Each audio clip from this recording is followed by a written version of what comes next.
support that we've seen in Washington for Israel has definitely gone through different phases. The recognition of Israel itself in 1948 was, I think, a moral decision, first and foremost. One could even argue that in 1973, the decision to help Israel was also a moral one, although we could also review the idea here that it was also done for a bit of leverage with Israel and as well as some of the actors in the Middle East.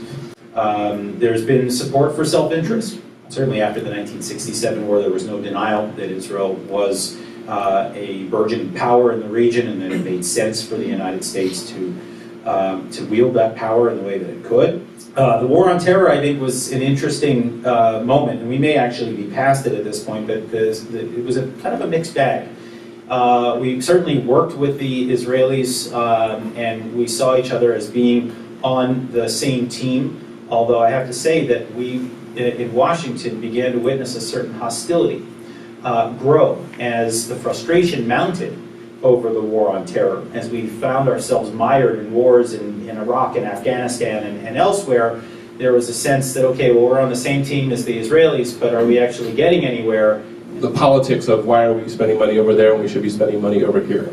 So the notion that politics stops at the water's edge, I think the American electorate is past that now, right? They won't accept that fact because we deferred to these foreign policymakers to do things for us, and they got it wrong, right? We got attacked. We borrowed $2 trillion from the Chinese to fight wars that didn't end. And when you think about Congress, you should always remember that of the 100 senators, there are only 5 that know anything about the state of Israel. Maybe there's 10, right? The other 90 just know they're supposed to do something. Same in the House. They just can't be experts on everything, but they just don't know that the first 10 years of the 21st century have happened with the bailout in 2008, 2009, this constant change elections that were happening, is that people are challenging more of what their elected officials are doing. It was sort of manifested in the Iran nuclear deal, right? Something that Israel was wholeheartedly against, and the administration pushed through. And the 2 factors for that, I think, are very important. John Kerry was the ultimate friend of Israel when he was a U.S. senator, right? He would be at AIPAC, he would very close to his community at Boston, but as Secretary of State, he was never running for office again. It didn't matter as much. Same for President Obama, his second term didn't matter as much. There is now a sense among many Democrats that the Netanyahu government is closer to the Republicans. This was certainly hammered home by, as Jonathan mentioned, by the speech about Iran, which was arranged by Netanyahu without consulting the Obama administration, which is unprecedented. And I would actually argue that now that Israel is a stronger country, some of the support that we have traditionally seen in Washington is now weakening. That it doesn't need the kind of help that the United States has provided in the past. At least this is the perception among some in Washington. And we are beginning to see divisions within the so-called pro-Israel community here in the United States. I have real concerns right now for what happens to American support for Israel after the Trump presidency.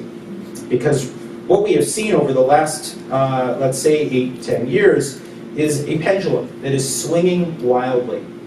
That the perception among at least some within the Trump administration is that the Obama administration had done too much to punish Israel for the building of settlements, for other behaviors that the Obama administration didn't like, and now you've got Trump comes in, and the assessment, at least on the Democratic side right now, is that Trump is too pro-Israel. To some degree, American foreign policy to Israel is a reflection of singular people who give a lot of money to certain parties and say, we want this done and that done. I mean, moving the embassy to Jerusalem, closing the Palestinian office here in Washington, those were ideas, those are not Donald Trump's ideas. He didn't come to Washington with those ideas, right? They were given to him on a platter.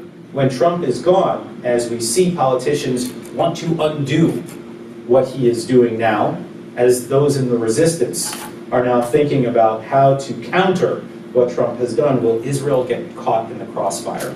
I think Israel's in very good shape. I don't see a breaking point yet. But I do see a lot of anger and unhappiness beneath the surface and a possible values conflict on the horizon. Will it lead to a break? Will it be enough for people to say that we should no longer support this state which has given safe haven to the Jews? I also learned in studying the politics of presidents and prime ministers that it does matter who the president is, and it does matter how the president leans, and we also know that people change their politics as they move through life, as they get older, as they realize what is the political calendar of the president. I think we have to beware of merely saying it's how active Jews are in politics here or who the president is.